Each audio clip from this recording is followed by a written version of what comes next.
பங்குனி உத்தரத்தன்னைக்கு முருகனை நீங்க வழிபாடு செய்தீர்களே ஆனால் நிச்சயமாக அடுத்த பங்குனி உத்தரத்திற்குள் உங்களுக்கு வேலை, வீடு, குடும்பம், திருமணம், கல்யாணம், படிப்பு, சகல சம்பத்துகளையும் சத்தியமாய் அந்த முருகன் கொடுப்பான்.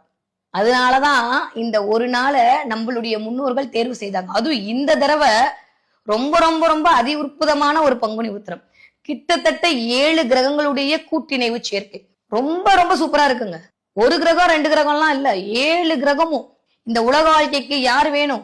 வேலை வேணும்னா அங்க சனி இருக்கணும், காசு வேணும்னா அங்க சுக்கிரன் இருக்கணும், பிரம்மாண்ட வளர்ச்சி வேணும்னா அங்க ராகு இருக்கணும், உங்கள் புத்தியால் அறிவால் நீங்கள் வேலை செய்ய வேண்டுமானால் அங்க புதன் இருக்கணும், நீங்க அது எல்லாத்துலயும் தலைமைத்துவமா இருக்கணும் அங்க சூரியன் இருக்கணும். இத்தனை கிரகமும் அங்க உட்கார்ந்து உங்களை ஆளுமை செஞ்சுட்டு இருக்கு. 10க்கு கீழே பாத்தீங்கன்னா ஞானத்தை கொடுக்கக்கூடிய கேதுவும் உங்களுடைய வருமானத்தையும் புகழையும் கொடுக்கக்கூடிய சந்திரனும் நேரடி பார்வையா 7ஆம் பார்வையாக பார்த்து கொண்டிருக்கிறார்கள். அங்கிருந்து இத்தனை பார்வையும் இந்த 2 கிரகத்திற்கு, இங்கிருந்து அத்தனை பார்வையும் அந்த 5 கிரகத்திற்கு, கிட்டத்தட்ட 7 கிரக சேர்க்கை இந்த தடவை வரக்கூடிய 2025வது வருட பங்குனி உத்திரத்தில் உங்களுக்குன்னு கிடைக்குது.